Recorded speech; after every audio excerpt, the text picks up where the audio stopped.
कृष्णाय वासुदेवाय देवकी नंदनाय च नंदगोपाकुमाराय गोविंदाय नमो नमः। जय श्री कृष्ण चैतन्य प्रभु नित्यानंद श्री अद्वैता गदाधर श्रीवासादि गौरभक्ता वृंद। हरे कृष्णा कृष्ण कृष्ण हरे हरे, हरे राम राम राम हरे हरे। हरे कृष्णा कृष्ण कृष्ण हरे हरे, हरे राम राम हरे हरे। हरे कृष्णा कृष्ण कृष्ण हरे हरे, हरे राम राम हरे हरे। मूकं करोति वाचालं पंगुं लंघयते गिरिं यत्कृपातमहं वन्दे श्रीगुरुं दीनतारिणं। जय श्री कृष्ण चैतन्य प्रभु नित्यानंद श्री अद्वैत गदाधर श्रीवासादि गौरभक्तवृंद की। ओम ज्ञानतिमिरान्धस्य ज्ञानाञ्जनशलाकया चक्षुरुन्मीलितं येन तस्मै गुरवे नमः। हे कृष्णा करुणा सिंधु दीनबंधु जगत्पते गोपेश गोपिका कांत राधा कांत नमोस्तुते। तप्त कांचन गौरांगी राधे वृंदावनेश्वरी वृषभानुसुते देवी प्रणमामि हरे प्रिये। वाञ्छाकल्पतरुभ्यश्च कृपा सिन्धुभ्येव च पतितानां पावनेभ्यो वैष्णवेभ्यो नमो नमः। అయితే జగన్నాథ్పురిలో ఒక వృద్ధ, ఒక వయసు ఎక్కువగా ఉన్నటువంటి వృద్ధ భక్తురాలు ఒకరు ఉంటారు. ఆమె నిత్యం కూడా జగన్నాథ్కి అక్కడ ప్రతి నిత్యం కూడా కిచిడి చేస్తుంది. కిచిడి అంటే తెలుసా ఎవరికైనా? ఎప్పుడైనా కిచిడి తిన్నారా ఎవరైనా? ఎంతమంది తిన్నారు కిచిడి? ఓ, అందరు తిన్నారు, నేనే తినలేదు. Okay right. సో కిచిడి చేస్తుంది. ఇస్కాన్లో కూడా కిచిడి చాలా famous. One day will make here. Khichdi చేస్తుంది. చాలా ప్రసాద్ బనారే, ఒక మంచి కిచిడి, మంచి అందులో అన్నం వేసి పప్పు వేసి మిగతా వెజిటేబుల్స్ వేయాల్సిన వేసి కిచిడి తయారు చేస్తుంది. అలా ఆమె పేరు కర్మాభాయి. ఏమి? కర్మాభాయి, బెంగాली, राइट। कर्माभाई क्या कर रहे? भगवान को भोग लगा रहे, भगवान को प्रतिदिन खिचड़ी बना रहे, प्यार से बना रहे, प्यार से भगवान को खिला रहे। खिचड़ी ఎంత మంచిగా తయారు చేస్తుందంటే అంత మంచిగా తయారు చేస్తుంది. అలా అదేమవుతుందంటే ఒకరి నోట ఇలా అయితే మనం భగవద్గీత సత్సంగం చేస్తున్నాం, అలాగా 10 మంది 20 మంది 50 100 మంది అయినారు. అది అందరి చెవిన పడి జగన్నాథ్కి వినిపిస్తుంది. అరే కర్మబాయి ప్రసాదం చేస్తుంది జగన్నాథ్ కిచిడి. అందరూ అంటున్నారు, అప్ప కర్మబాయి కిచిడి తినాలి ఈరోజు, అక్కడ పెడుతుంది, పోయి తినరాలి కొద్ది అని. జగన్నాథ్కి తెలుస్తుంది, ఆహా నాకు పెట్టకుండా కిచిడి కర్మబాయి ఎలా చేస్తుంది అని చెప్పేసి యాక్చువల్లీ కర్మబాయి ప్రసాదం చేసి భగవంతుడికి ఫస్ట్ నివేదన పెడుతుంది. మనం నైవేద్యం పెట్టిన తర్వాతనే వేరే వాళ్ళకి పెడుతుంది. కథలో భాగం అన్నమాట. అట్లా అంటే జగన్నాథ్కి అలా మనకి కృప చూపించడానికి. అయితే ఏం చేస్తారు? ముగ్గురు పోతారు. ఇంకా ఎవరు ఉంటారు? ముగ్గురు, జగన్నాథ్, బలదేవ్, ఇంకా సుభద్ర మహారాణి. శ్రీ వాసవి మాతాకి, శ్రీ వాసవి మాత యొక్క ప్రతిరూపం సుభద్ర మహారాణి.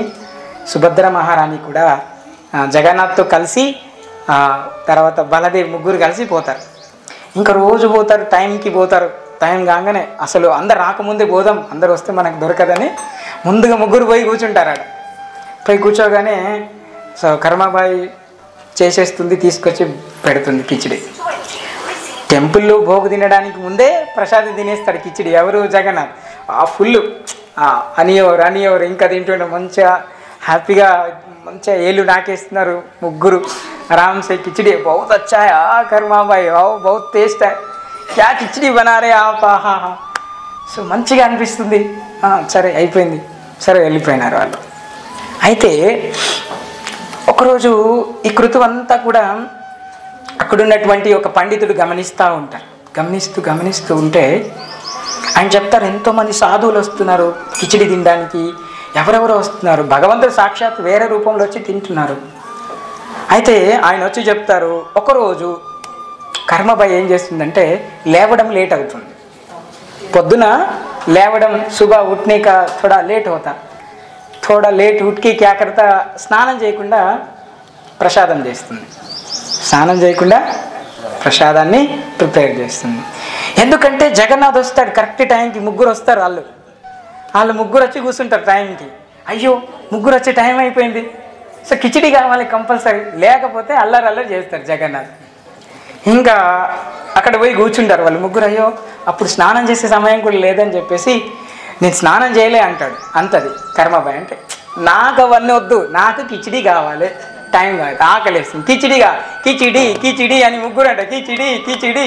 సో కర్మబాయి మంచిగా అంత కిచిడి ప్రిపేర్ చేసి పెట్టేస్తుంది. ఇది గమనిస్తారు ఆ పండితుడు, బయట ఒక ఆయన గమనించి కర్మబాయికి వచ్చి చెప్తారు, మీరు చాలా అపరాధం చేస్తున్నారు. మీరు ఏం అపరాధం చేస్తున్నారు? మీరు స్నానం చేయకుండా ప్రసాదం వండొద్దు, ఇది అపరాధము. ఇవే మన దాంట్లో మూఢ విశ్వాసాలు ఉన్నాయి కొన్ని. అంటే ఆ స్థితికి మనం అందరం ఉండం. యాక్చువల్లీ స్నానం చేయాలి, కానీ సందర్భం, దేశ కాలమాన పరిస్థితుల ప్రకారం మనం మన యొక్క స్థితిని మార్చుకోవాలి. ప్రతిసారి కుదరకపోవచ్చు, కొన్నిసార్లు. అయితే ఒకరోజు ఏమవుతుందంటే మళ్ళీ అలానే స్నానం చేసి వండుమని చెప్పారు ఆయన, స్ట్రిక్ట్గా రూల్ ఇచ్చారు. లేకపోతే నేను మీ ఆస్థాన ఇక్కడ ఉండేటువంటి వారికి చెప్తాను, అప్పుడు మిమ్మల్ని ఇక్కడ నుంచి వెళ్ళగొడతారు, ఏదోదో చెప్తారు భయమైన. అప్పుడు ఆమె ఏం చేస్తుందంటే ఆ రోజు కూడా కొద్దిగా లేట్ అయితే స్నానం చేసి శుభ్రంగా చేయాలి, భోజనం అని చెప్పి కిచిడి చేయాలని చెప్తే అలా స్నానం చేసి శుద్ధంగా ప్రసాదం చేస్తే కిచిడి లేట్ అవుతుంది. ఈ ముగ్గురు అలానే కూర్చుంటారు. లేట్ అయింది కదా, క్యూ లేట్ హువా. సుభద్ర జగన్నాథ్ బలదేవ్ ఇద్దరు అడుగుతారు, జగన్నాథ్కి నీరసం వస్తుంది, కిచిడి అంటాడు.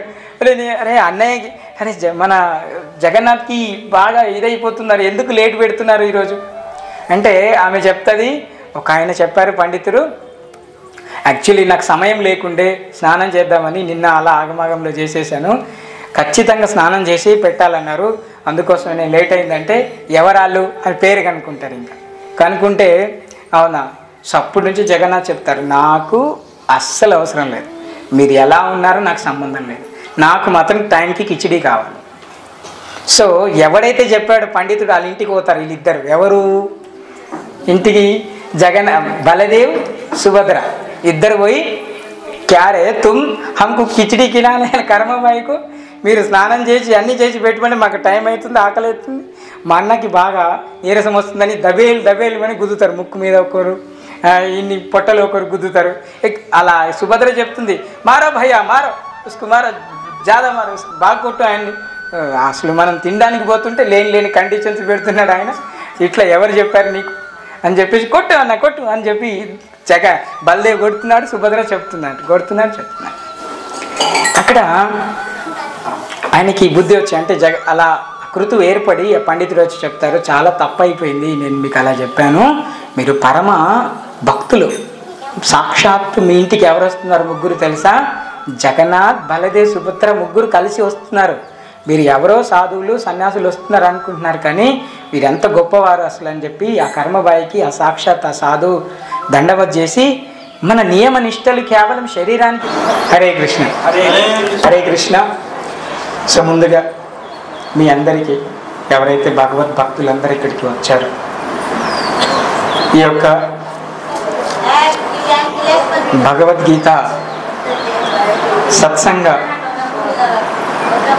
భగవంతుని యొక్క వాక్యాలని, అదేవిధంగా ఈ ధర్మ ప్రచారంలో భాగంగా ఎవరైతే ఇక్కడికి వస్తున్నారో, ఎవరైతే ఇక్కడ సేవ చేయడానికి వస్తున్నారో, అఫ్కోర్స్ మీరందరూ కూడా ఇక్కడ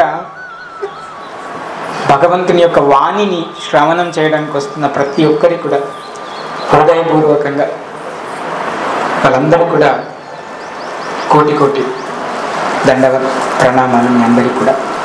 సో మీ అందరికీ అదేవిధంగా స్వాగతం సుస్వాగతం ఈ యొక్క ఆదివార కార్యక్రమానికి. చాలామందికి డౌట్ ఉండొచ్చు, కొంతమంది కనిపిస్తుండొచ్చు, ఆదివారం ఎందుకు పెట్టారు వీళ్ళు కార్యక్రమం? అసలు అంటే ఆదివారం కాకుండా సాటర్డే పెడితే బాగుంటుండే. అందరూ నాన్ వెజ్ తినరు, ఎక్కువ మంది వస్తారు. ఇంకా మరి ఎందుకు ప్రత్యేకంగా మనం ఆదివారం ఈ కార్యక్రమం పెట్టుకున్నాం? మరి ఎవరైనా చెప్పాలి. వై లక్ష్మీనారాయణ ప్రభు, మీరు ఎందుకు మీరు మీ టీం అంతా కలిసి ఆదివారం ఎందుకు పెట్టారు? తినద్దనా? ఓకే. దత్తాత్రేయ ప్రభు ఎందుకు ఆదివారం? ఆదివారం పవిత్రమైన రోజు కదా. పవిత్రమైన రోజు. ఓకే. ప్రభు ఎందుకు తెలుసా? సూర్య భగవాన్. వెరీ గుడ్, చెప్పండి ప్రభు. మీ పేరు? ప్రవీణ్ ప్రభుకి జై. నైస్. యాక్చువల్లీ అంటే ఎందుకంటే ఒక్కొక్కరి నుంచి ఒక్కొక్కరి యొక్క వాణి, ఒక్కొక్కరి యొక్క జ్ఞానం డిఫరెంట్గా ఉంటుంది. సనాతన ధర్మంలో జ్ఞానానికి కొదువ లేదు. మనం ఒక్కొక్కరిని తవ్వితే ఒక్కొక్క జ్ఞానం బయటకు వస్తుంది. ఆ రోజు నేను లాస్ట్ కూడా చెప్పాను, గత మనం 5-6 months నుంచి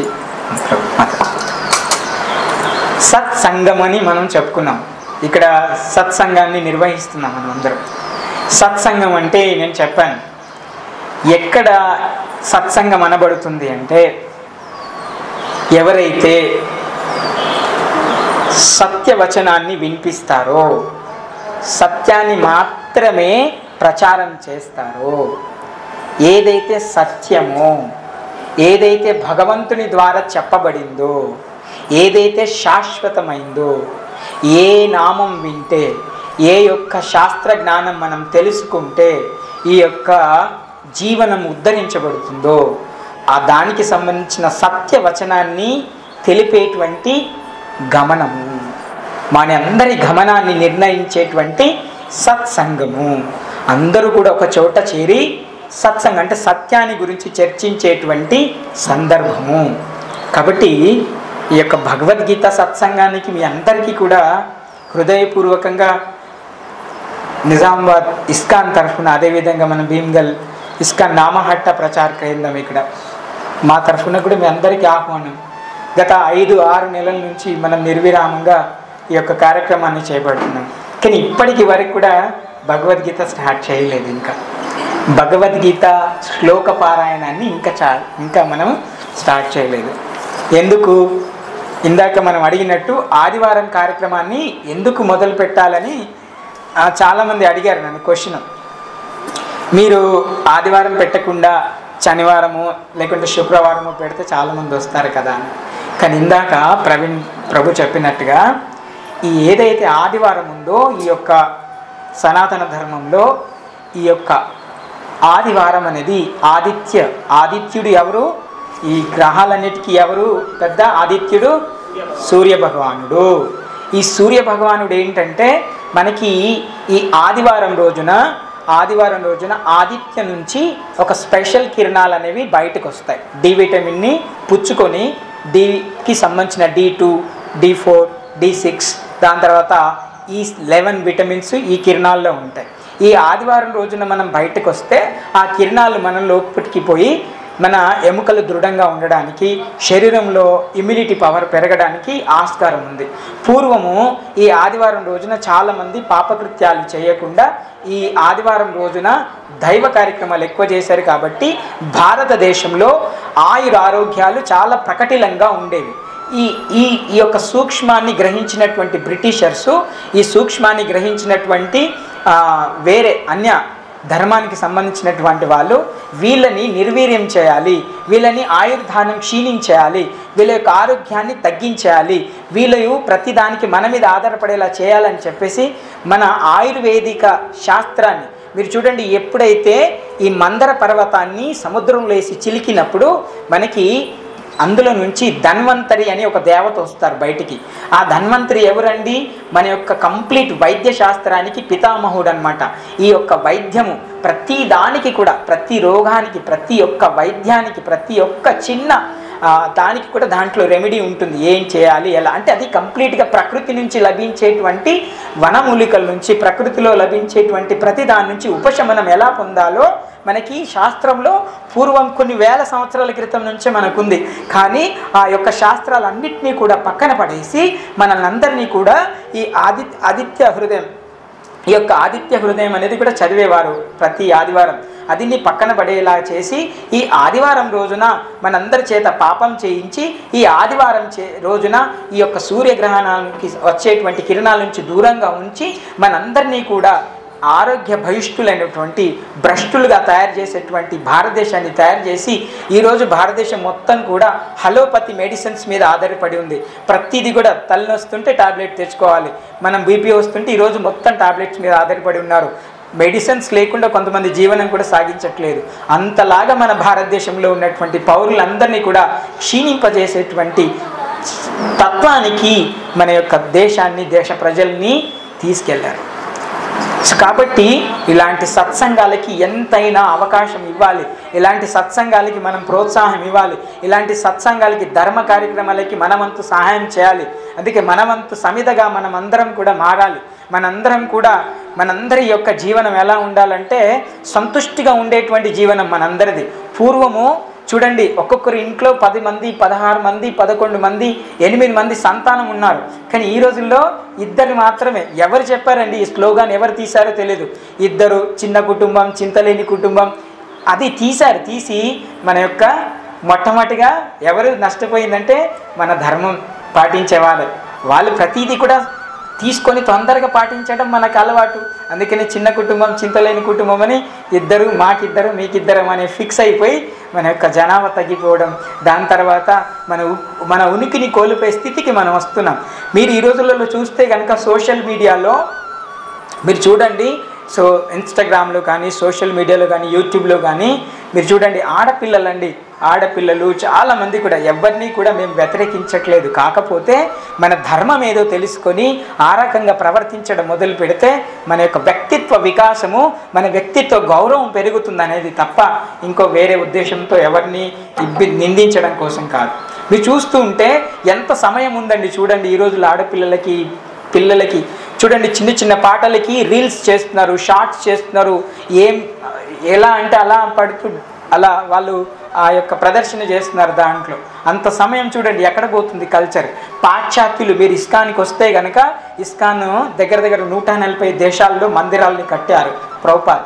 మీరు చూస్తే కనుక పాశ్చాత్య దేశులు ఎవరైతే ఫారినర్స్ ఉన్నారో వాళ్ళు వారి యొక్క ధర్మాన్ని వదిలేసి మన యొక్క సనాతన ధర్మాన్ని స్వీకరించి వారు సంపూర్ణంగా వాళ్ళ పిల్లల్ని, వాళ్ళ కుటుంబాన్ని మన యొక్క ధర్మం లాగా జీవనాన్ని గడపడానికి సిద్ధంగా ఉంటే, మనం మాత్రం మన కల్చర్ ఎలా అయిపోయిందంటే పాశ్చాత్య సంస్కృతికి అలవాటు పడిపోయింది. ప్రతిదీ కూడా పాశ్చాత్యంగా తీసుకుంటున్నాం, వెస్టర్న్గా ఉండాలనుకుంటున్నాం.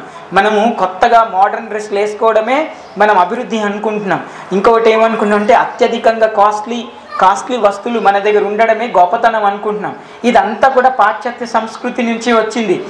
ఇందులో పడి మనం అందరం ఏమైపోయామంటే ఒకరికొకరు విలువలు అనేటివి కోల్పోయాం.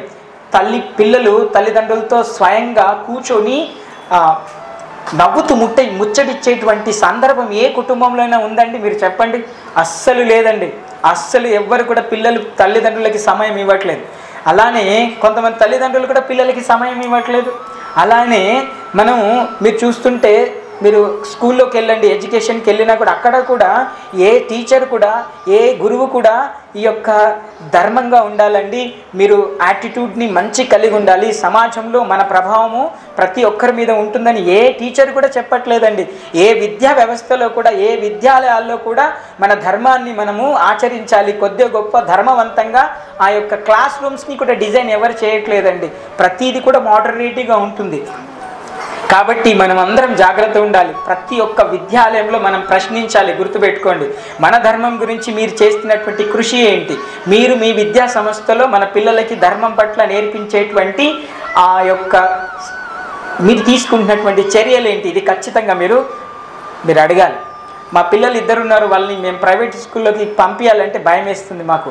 ఎందుకంటే చదువు ఎలా అయినా నేర్పిస్తుండొచ్చు, కానీ వాళ్ళకి అసంస్కారమైనటువంటి, కుసంస్కారమైనటువంటి, అనాగరికమైనటువంటి ఆ యొక్క నాగరికత ఎక్కడ అలవాడుతుందని మా భయం.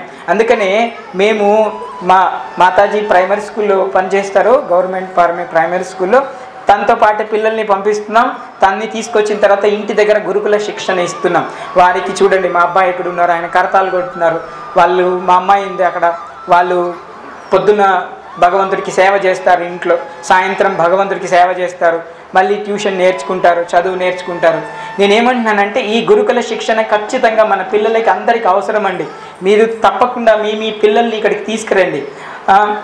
ఇందాక మనము పూర్వం మాట్లాడుకున్నట్టు ఈ భూమిపైన మీరు విత్తనాల్ని ఎలా చల్లినా కూడా, ఎలా చల్లినా, ఎడమ చేత్తో చల్లినా కుడి చేత్తో చల్లినా, ఇష్టంగా చల్లినా అయిష్టంగా చల్లినా, అవి వెనకాల పడ్డా ఉల్టా పడ్డా సీదా పడ్డా ఏదో ఒక రోజు చినుకులు వచ్చినప్పుడు ఆ యొక్క విత్తనాలు ఎలా అయితే మొలకెత్తుతాయో మీ యొక్క పసి హృదయాల్లో ఈ భగవంతుడి నామము, భగవంతుడి తాలూకు కథ, ఈ భగవంతుడి తాలూకు మంగళకరమైనటువంటి ఈ వాయిద్యాలు, మంగళకరమైనటువంటి ఈ రూపాలు చూడడం వల్ల ఏదో ఒక రోజు వాళ్ళు ఉద్ధరించబడతారు, మిమ్మల్ని కూడా ఉద్ధరిస్తారు. గుర్తుపెట్టుకోండి.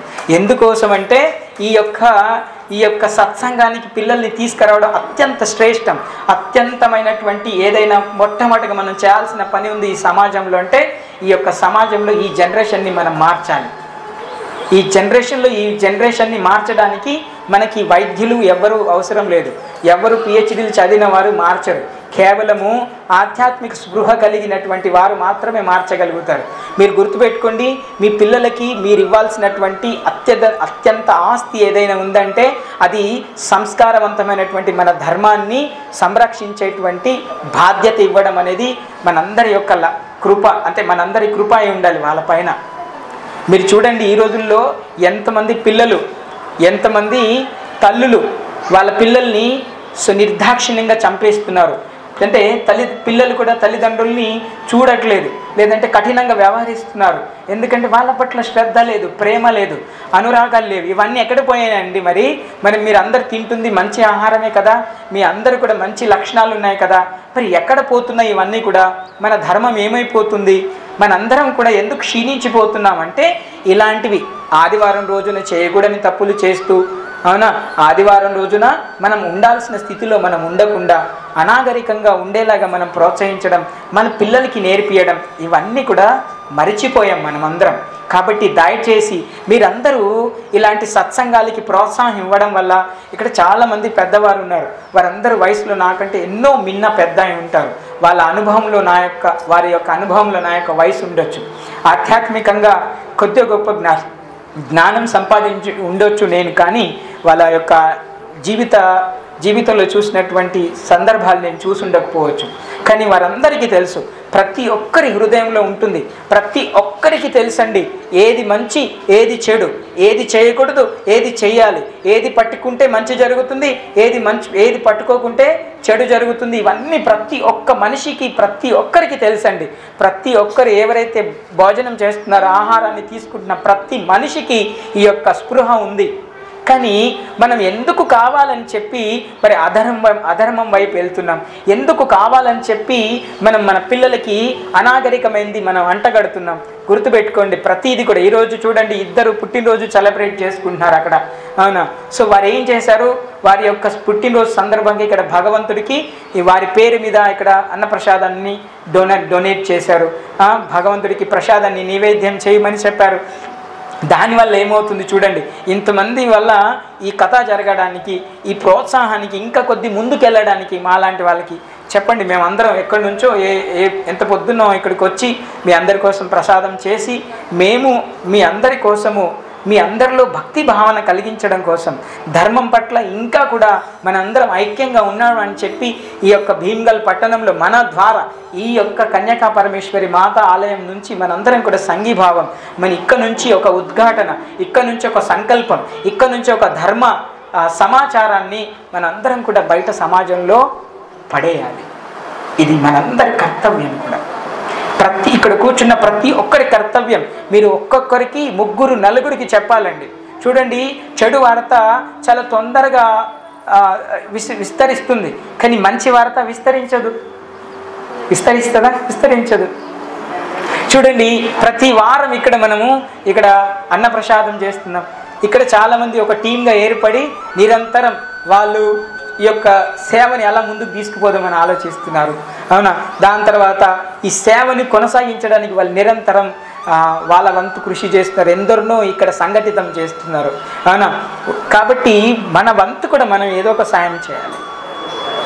సో ఇది నా యొక్క మీ అందరికీ, ఇక్కడికి వచ్చిన వారందరికీ నా యొక్క హృదయపూర్వక విన్నపము, మీరు ఖచ్చితంగా మీ మీ పిల్లల్ని, మీ కాలనీలో ఉండే పిల్లల్ని, మీ చుట్టూ మీ ఇంటి పక్కన ఉండే వాళ్ళకి, మీ చుట్టాలకి, మీ ఫ్రెండ్స్కి, వేరే చుట్టుపక్కల భీమ్గల్కి పరిసరాల్లో ఉండేటువంటి గ్రామాలలో కూడా ఈ యొక్క దీని గురించి, ఈ ఉన్నతి గురించి, ఈ సత్సంగాన్ని గురించి మీరు కొద్దిగా చెవిన వేయండి. వారికి మాట సాయం చేయండి.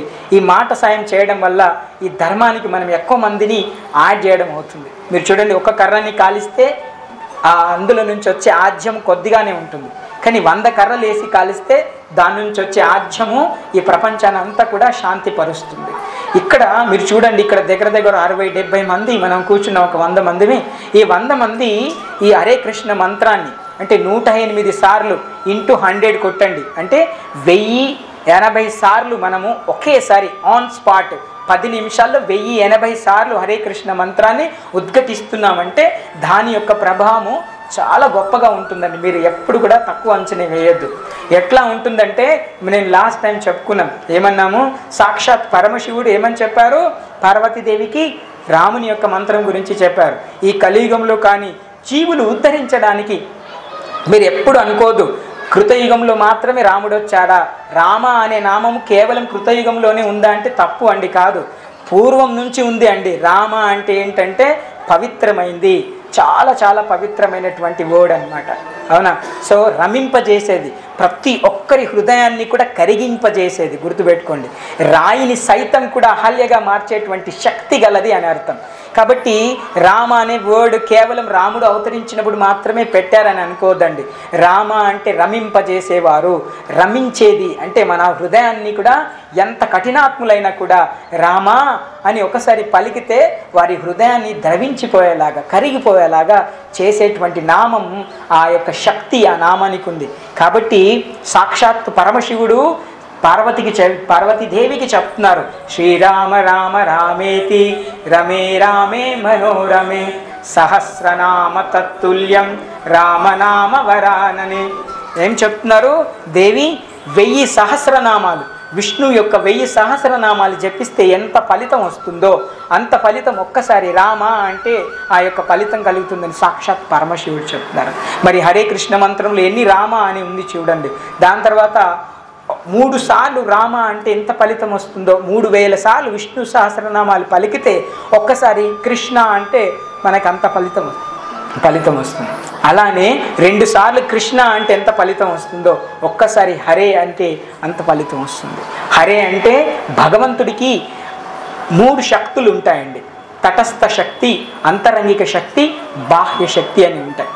ఈ తటస్థ శక్తి, అంతరంగిక శక్తి ఏదైతే ఉందో, అంతరంగిక శక్తిలో ఉన్నటువంటి అంటే భగవంతుడి లోపల ఉన్నటువంటి ప్రేమనంతా కూడా, దయనంతా కూడా, కరుణనంతా కూడా తీసి ఒక ఆకారం చేస్తే అది రాధారాణి అవుతుందని శాస్త్రంలో చెప్పబడింది.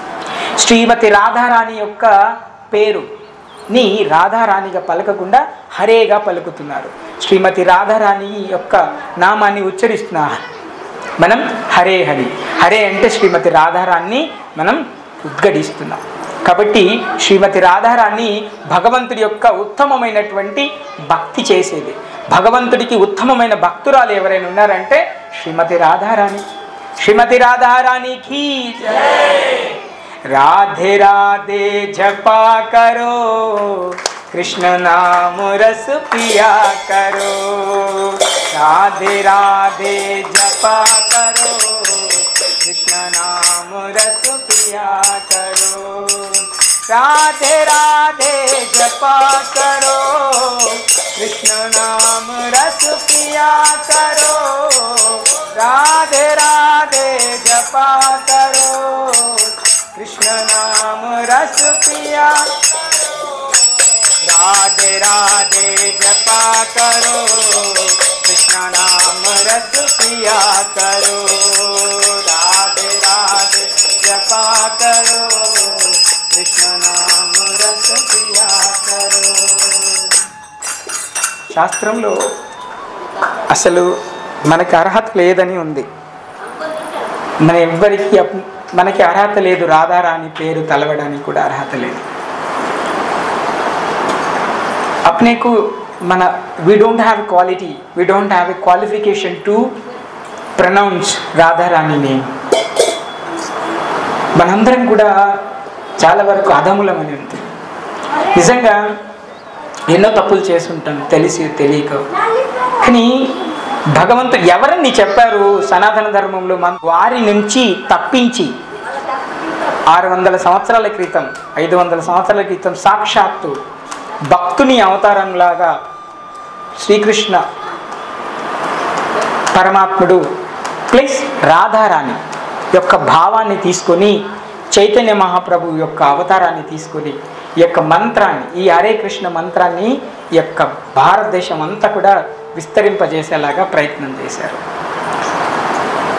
మరి 600 సంవత్సరాల క్రితం తర్వాతకు ముందు హరే కృష్ణ మంత్రం లేదా అంటే ఉంది.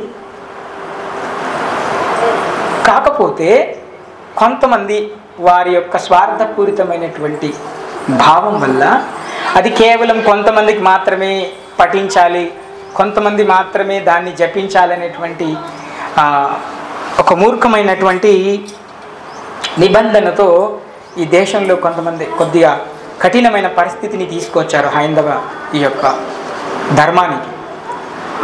వారి యొక్క చెరల నుంచి విడిపించి ప్రతి ఒక్కరు కూడా సనాతన ధర్మంలో ఎవ్వరు కూడా తక్కువ ఎక్కువ కాదు, ప్రతి ఒక్కరు కులమతాలకు అతీతంగా ఈ యొక్క మంత్రాన్ని ప్రతి ఒక్కరు కూడా జపించవచ్చు అని చెప్పేసి చైతన్య మహాప్రభు 550 సంవత్సరాల క్రితం అంటే 600 సంవత్సరాల క్రితం సుమారు భక్తుని అవతారంలో రాధారాణి ప్లస్ కృష్ణుని యొక్క స్వభావాన్ని తీసుకొని చైతన్య మహాప్రభు ఈ యొక్క మహామంత్రాన్ని స్వయంగా తానే ఈ మంత్రాన్ని ఈ యొక్క వీధుల గుండా ఈ యొక్క ప్రచారం చేస్తూ ప్రతి ఒక్కరికి ఈ మంత్రాన్ని ఇస్తూ మీరు పలకండి అని చెప్పి ప్రచారం చేస్తూ ఎంతో ఈ యొక్క మహామంత్రాన్ని ప్రచారం చేశారు.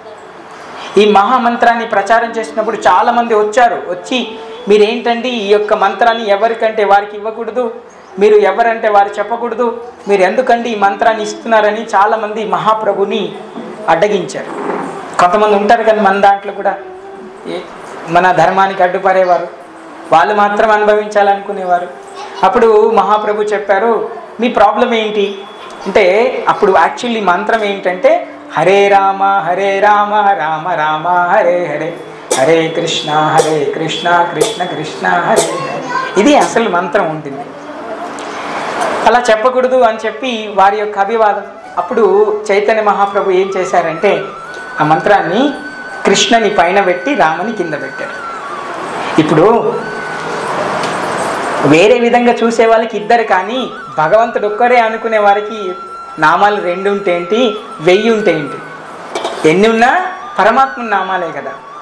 ఒకసారి రాముడిగా వస్తారు, ఒకసారి కృష్ణుడిగా వస్తారు, ఆయన ఇష్టం. నామాలు మాత్రం డిఫరెంట్, కానీ భగవంతుడు మాత్రం ఒక్కరే. అది అందరికీ తెలియకపోవచ్చు, అందరికీ తెలీదు. అలానే ఈ ద్వాపర యుగంలో కృష్ణుడు తాను స్వయంగా ఈ యొక్క ఆదిదేవుని అవతారం తీసుకున్నప్పుడు ఈ కృష్ణ లీలల గురించి మనం చర్చిద్దాం ఒక 2 వారాలు.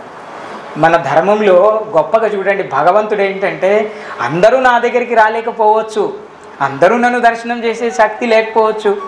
అప్పుడు భగవంతుడు ఏం సంకల్పించారు, నేనే అందరి దగ్గరికి వస్తాను. ఈ యొక్క రథయాత్ర చూడండి ధర్మంలో ఎలా ఉంది చూడండి. చాలామంది ఇక్కడ దక్షిణనరసింహస్వామి యొక్క రథం కూడా జరుగుతుంది కార్తీక మాసంలో. చాలా చోట్ల మన ధర్మంలో రథాలు ఉన్నాయి, రథయాత్రలు చేస్తాం మనం, రథాన్ని తీస్తారు. ఎందుకు దాని ఉద్దేశం ఏంటంటే ప్రతి దగ్గర ఉత్సవమూర్తుల్ని తీస్తారు, కానీ జగన్నాథుడు స్వయంగా ఎందుకు తాను రథం మీద కదులుతున్నారని శాస్త్రంలో ఉందంటే, ఎవరైతే భగవంతుణ్ణి భక్తి చేస్తూ కూడా తనని దర్శించలేని శక్తి ఉన్నప్పుడు వాళ్ళకి స్వయంగా దర్శనం ఇవ్వడం కోసం భగవంతుడు ఆ రథాలను ఎక్కి ఆ యొక్క భక్తుల దర్శనార్థం ఆ మూల విగ్రహాల్లో వస్తున్నారని చెప్పి మనకి శాస్త్రంలో ఉంది. మనం జగన్నాథుని యొక్క లీలలు వింటే కనుక అసలు ఎనలేని లీలలు ఉంటాయి. అసలు జగన్నాథుని గురించి మాట్లాడుతుంటే ఆ రోమాలన్నీ నిక్కగొడుస్తాయి. జగన్నాథుని యొక్క క్షేత్రానికి సంబంధించి, జగన్నాథుని యొక్క ఆలయానికి సంబంధించి విశిష్టతనే మనం చెప్పుకోవాలంటే ఒక 5-6 వారాలు పడుతుంది, అంత విశిష్టత ఉంది. అది ఎప్పుడు కట్టారో ఆలయం కూడా ఎవరికి కూడా తెలీదు, ఎప్పుడు కట్టారో తెలీదు. ఇంద్రద్యుమ్న మహారాజు ఆ యొక్క విగ్రహాల్ని ప్రతిష్ఠించారు. సో ఆ యొక్క ఆలయానికి అసలు ఆ ఆలయం పైన ఎండ పడుతుంటే దానికి నీడ అనేది అసలు పడదు. యాక్చువల్లీ ఆ ఆలయం పై నుంచి పక్షులు ఎగరవని చెప్తారు. ఒకవేళ ఆలయం పైన జెండా అనేది ఎగరవేస్తారు, అది ఆలయంకి అంటే ఆ ఆలయం పైన గాలి ఇటు వీస్తుంటే విశుద్ధ దశలో ఆ యొక్క జెండా వీస్తుందని చెప్తారు. చాలా వరకు విశేషాలు ఉన్నాయి అక్కడ జగన్నాథ్ది. అక్కడ మీరు చూస్తుంటే ప్రసాదం చాలా విశిష్టమైంది. జగన్నాథుని యొక్క ప్రసాదం చెప్తారు. ఈ యొక్క 4 చార్ధామ్ అని అంటారు భారతదేశంలో. అందులో జగన్నాథ్పురి కూడా ఒక ధామము. అక్కడ చెప్తారు భగవంతుడి యొక్క చేతు మూతి ఎప్పుడు ఖాళీగా ఉండదు, అంటే కడగడానికి కూడా సమయం ఉండదు. అంతగా భోగు పెడుతూనే ఉంటారు. ఒకటి అయిపోతుంటే ఈ చేతి ఆరిపోతుందంటే మళ్ళీ భోగు తయారు చేసి మళ్ళీ పెడుతూ ఉంటారు. అక్కడ ధర్మం మీరు చూస్తుంటే అన్ని కుండల్లో వంట చేస్తుంటారు. మీరు అక్కడికి వెళ్ళి చూస్తే ఇప్పటికి కూడా సనాతన ధర్మ పద్ధతిలో, వర్ణాశ్రమ ధర్మ పద్ధతిలో వంట చేస్తుంటారు వాళ్ళు. కర్రల సాయంతో ఇలా మనం ఇందాక చేసాక అక్కడ కర్రలు పెట్టి మంచిగా అన్ని కుండల్లో ఎసరు పోసి 7 కుండలు పెడతారు. అట్లా 7 కుండలు పెట్టి అలా మంట పెడతారు. పెడితే మొట్టమొదటి కింద కుండ కావాల్సింది కాదు, పైన కుండలో మొట్టమొదటిగా భోజనం అవుతుంది, అన్నం అవుతుంది, ప్రసాదం. దాని తర్వాత కుండ అలా కిందికి ఒక్కొక్కటిగా వస్తుంది. అంటే అసలు విశిష్టంగా అన్నమాట. ఎలా అయితే ఇలా పేరిచ్చినట్టుగా ఇట్లా బోడాగా వచ్చేస్తుంది. ఏ ఒక్కరి ఇలా పలుకైందని ఏమైందని ఉండదు. పెద్ద అరిసెలు చేస్తారు, పెద్ద మనం చేస్తాం కదా తెలంగాణలో, పాలకడలని చేస్తారు అక్కడ. I like so much. నాకైతే చాలా ఇష్టం జగన్నాథ్ ప్రసాదం. జగన్నాథ్ ప్రసాదాన్ని విక్రయించడానికి ఒక మార్కెటే తయారు చేశారు వాళ్ళు. దాన్ని ఆనంద్ బజార్ అని అంటారు. ఒక బజార్ని తయారు చేశారు. మందిరం పైన ఆనంద్ బజార్ అని ఉంటుంది. ఇక్కడ ఈ మన మందిరం అంతా ఉంటుంది ఆ బజార్. అందులో జగన్నాథ్కు పెట్టిన ప్రసాదాలన్నీ కూడా ప్రజలకి విక్రయిస్తారనమాట. అంటే తక్కువ ధరలో విక్రయిస్తారు. మనం కూడా సుకృతం ఉండాలి కదా, భగవంతుని ప్రసాదాన్ని ఊరికేనే తీసుకోకుండా మనవంతు సాయం చేయాలని. ఎందుకు కొంతమంది మూర్ఖులు ఏమంటారంటే ఆలయాల్లోకి వెళ్తే ఇంతగా వీళ్ళు ఇంత డబ్బు పెట్టారు, అంత డబ్బు పెట్టారు ప్రసాదానికి అని అంటారు. అలా కాదండి. మనము ఈ సమాజంలో, ఈ కలియుగంలో డబ్బు ధర్మయుతంగా సంపాదించడం చాలా కష్టమండి. ఇప్పుడు మనం ధర్మంగా వ్యాపారం చేసి సంపాదించవచ్చు, కానీ మనకిచ్చేవాడు ధర్మంగా సంపాదించి ఇస్తున్నాడని గ్యారంటీ లేదు కదా. వాడు ఏ విధంగా సంపాదించి మన దగ్గర వస్తువు కొనుక్కోవచ్చు. అప్పుడు మనమైతే ధర్మంగా ఇస్తాం. అలా ధర్మంగా డబ్బు రావాలంటే చాలా కష్టం అండి. లక్ష్మీదేవి మనకి దగ్గరికి ధర్మంగా రావాలంటే కష్టం. అందుకనే శాస్త్రంలో ఏముందంటే మనం సంపాదించిన దాంట్లో యాక్చువల్లీ 50% ఉంది, కానీ ఈ కలియుగంలో సాధ్యపడదు కదా. మనకంటూ కూడా కుటుంబం ఉంది కాబట్టి 25% కనీసము భగవంతుడి సేవలు వెచ్చించాలని ఉంటుంది. అందుకని ఈ దాన ధర్మాలు అనేవి మన యొక్క ధర్మంలో ఉన్నవి. ఎందుకంటే మిగతా 75 రూపాయలు శుద్ధి కావాలి కదా. అప్పుడు ఈ 25 రూపాయలని మనం భగవంతుడి సేవలు పెట్టడం వల్ల అందులో అక్కడ ఉండేటువంటి పండితులు జీవన విధానం సాగిస్తారు. అక్కడ ఈ భగవంతుడి యొక్క ఆలయం మీద ఆధారపడేటువంటి చాలా కుటుంబాలు ఉంటాయండి, చాలా కృతువులు ఉంటాయి, చాలా విధానాలు ఉంటాయి. వాళ్ళందరూ కూడా మనం ఇచ్చేటువంటి దానం వల్ల మన యొక్క ధర్మం అనేది బతుకుతుంది. సో ఇలా మనమందరం కూడా భగవంతుడి యొక్క చిన్న రథయాత్ర జరిగితే, భగవంతుడి యొక్క కృతువు జరిగితే ఎంతో కళ్యాణం జరుగుతుంది ఈ యొక్క సమాజంలో. కాబట్టి మనందరం కూడా జగన్నాథ్ రథయాత్రలో పాల్గొనడానికి మీ వంతుగా మీరు ఎవరైనా మీకు సమయం దొరికితే అక్కడ కుటుంబంతో పాటు దర్శనం చేసుకోవడానికి ప్రయత్నం చేయండి. సో జగన్నాథ్ లీలల్ని కూడా మనం ఒకరోజు చెప్పుకుందాం. మనం ఇక్కడ సందర్భం వచ్చింది కాబట్టి ఒక లీల చెప్తాను. యాక్చువల్లీ మనం అందరం అనుకుంటాం మనందరికీ బాగా నియమ నిష్టలు అంటే బాగా ఇష్టం. ఏదైనా పూజ చేస్తే మనమందరం స్నానం చేసి వంట చేస్తాం కదా, చాలా జాగ్రత్తగా వంట చేస్తాం. ఇప్పుడు ఏం చేస్తామంటే మనం సందర్భం తప్పం, వెళ్ళి భగవంతుని దర్శనం చేసుకోవాలి, ఈరోజు నేను దర్శనం చేసుకోలేదంటే నాకేదో అనిపిస్తుంది అంటాం. సో ఎన్నో నియమాల మధ్యన నిష్టల మధ్యన మనం భగవంతుడి యొక్క పూజ చేయడానికి ప్రయత్నం చేస్తాం. కానీ భక్తి ఎవరండి చేస్తున్నారు? భగవంతుడికి పూజ అస్సలు అవసరం లేదండి. భగవంతుడు పూజని యాక్సెప్ట్ చేసేటువంటి స్థితిలో లేడు. మీరందరూ గుర్తుపెట్టుకోవాలి. భగవంతుడు షడైశ్వర్య గుణవంతుడు. షడైశ్వర్యం అంటే 6 సంపూర్ణమైనటువంటి అపరిమితమైనటువంటి లక్షణాలు కలిగినటువంటి వాడే నిజమైన భగవంతుడు. ఎవరు? ఆయన దగ్గర నిజమైన సంపద ఉంటుంది, ఆయన సంపద, ఆయనకంటే సంపద ఎవరి దగ్గర ఉంటుందండి? ఆయన్నే సంపదిస్తారు. చూడండి, సాక్షాత్ లక్ష్మీదేవి ఎవరి సేవలో ఉంటుంది? నారాయణ సేవలో ఉంటుంది. అంటే దాని మీనింగ్ ఏంటి? ఎప్పుడు సంతృప్తి చెందుతుంది లక్ష్మీదేవి? నారాయణుని సేవలో గనక మనం లక్ష్మీదేవిని ఉపయోగించినట్లయితే మిగతా సంతతి సంతృప్తి చెందుతుంది. మిగతా మన దగ్గర ఉన్న ధనం, మన దగ్గర ఉన్నటువంటి లక్ష్మి వల్ల మనకి ఆరోగ్యం వస్తుంది, కుటుంబం వృద్ధి చెందుతుంది, కుటుంబంలో శాంతి ఉంటుంది, కుటుంబంలో వృద్ధి, ఇవన్నీ కూడా సంతత జరుగుతాయి. ఇది కేవలం శాస్త్రం తెలిసిన వాళ్ళకి తెలుస్తుంది, అందరికీ తెలీదు. ఎందుకు ఆచార్యులు భగవంతుడికి ప్రసాదాన్ని నివేదన చేయమన్నారు? ఎక్కడ కర్మ అవుతుంది తెలుసా? అందుకనే భగవంతుడు కర్మయోగము, జ్ఞానయోగము, భక్తి యోగం అని చెప్పారు. చాలామంది భగవద్గీతని పఠనం చేసి ఉంటారు, చాలామందికి తెలుసు. యోగం అంటే, యోగా అంటే ఏంటి? యోగా అంటే ఇప్పుడు అక్కడ చేస్తారు, అదేనా yoga? What is mean by yoga? యోగం, యోగం అంటే ఎవరికైనా తెలుసు? ఏమి?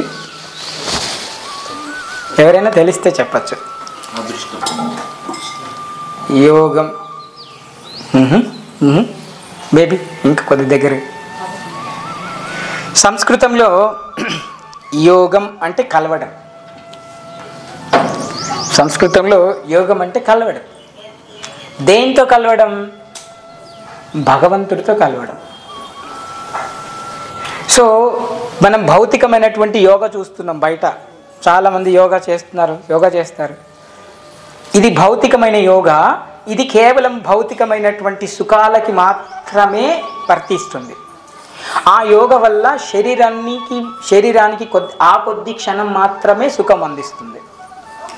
ఆ శరీరంలో ఉన్నటువంటి ఇంద్రియాలకి మాత్రమే సుఖం వస్తుంది. అది తాత్కాలికమైన సుఖం మాత్రమే. గుర్తుపెట్టుకోండి, భౌతికమైనటువంటి యోగా ఎవరైతే యోగా చేస్తున్నారో అది ఆరోగ్యాన్ని ఇస్తుంది, ఆనందాన్ని కూడా ఇస్తుంది. కానీ తాత్కాలికమైన ఆనందం, కొద్ది క్షణం మాత్రమే, మీరు అది చేసినంత వరకు మాత్రమే. కానీ శాశ్వతమైన ఆనందం ఎలా వస్తుంది? మరి మన శరీరంలో ఒకటి ఉంది, ఏంటది? శాశ్వతమైన వస్తువు ఒకటి ఉంది. ఏమి? ఆత్మ. అంతేనా? నైనం చిందంతి శస్త్రాన్ని నైనం దహతి పావక నైనం క్లేదయంత్యాపో నశోచయతి మారుత. ఏముంది మన శరీరంలో? ఆత్మ ఉంది, నైనం. సో ఈ ఆత్మకి సంబంధించినటువంటి యోగం మనం చేయాలి. దాన్ని భక్తి యోగం అని అంటారు. భౌతిక యోగ, భక్తి యోగ. భక్తి యోగ ఎలా అలవడుతుంది అంటే ఇలా సత్సంగాలకి రావడం వల్ల, భగవంతుడి నామాన్ని పలకడం వల్ల, భగవంతుడి నామాన్ని జపించడం వల్ల, భగవంతుడి నామాన్ని కీర్తించడం వల్ల, భగవంతుడి నామాన్ని శ్రవణం చేయడం వల్ల, భగవంతుని యొక్క నామాల్లో, భగవంతు యొక్క కథలో మన శరీరాన్ని ఉంచడం వల్ల భక్తి యోగం అనేది అలవడుతుంది. భక్తితో కలవడం జరుగుతుంది. భక్తి యోగం, ఈ భక్తి సాధన ఇవన్నిటిని ఎవరితో కలపాలండి? భగవంతుడితో కలపాలి. భగవంతుడికి, పరమాత్మునికి సంబంధించినటువంటి ఆత్మ మన జీవాత్మ శరీరంలో ఉంది. సో ఈ జీవాత్మకి సంబంధించినటువంటి జ్ఞానాన్ని నేర్చుకునేయడం, ఈ జీవాత్మకి సంబంధించినటువంటి జ్ఞానాన్ని తెలియజెప్పేదే సనాతన ధర్మం. ఈ సనాతన ధర్మంలో కొన్ని శాస్త్రీయ పద్ధతులు ఉన్నాయి. ఆ శాస్త్రీయ పద్ధతులు అన్నీ చదవడం మనకి సమయం లేదు కాబట్టి, ఈ యొక్క కలియుగంలో వేదాలు మనం చదవలేం కాబట్టి, పురాణాలు చదివేంత సమయం మనకి లేదు కాబట్టి, ఈ యొక్క ఉపనిషత్తులు చదివేంత సమయం మనకు లేదు కాబట్టి, భగవంతుడు వాటన్నిటినీ కూడా రంగరించి ఏం చేశారు? భగవద్గీతకి ఇంకొక పేరు గీతోపనిషత్. గీతోపనిషత్తుగా మనందరికీ భగవంతుడు ఈ 5000 సంవత్సరాల క్రితం భగవద్గీతని అర్జునుడికి అందించారు. మీరు నిజం చెప్తున్నారా? కేవలం 5000 సంవత్సరాల క్రితం మాత్రమే భగవంతుడు భగవద్గీతను ఉపదేశించారా? అంతకంటే ముందు ఉపదేశించారా? కేవలం భగవద్గీత ఎప్పుడు ఉద్భవించింది మీరు చెప్పగలుగుతారు ఎవరైనా?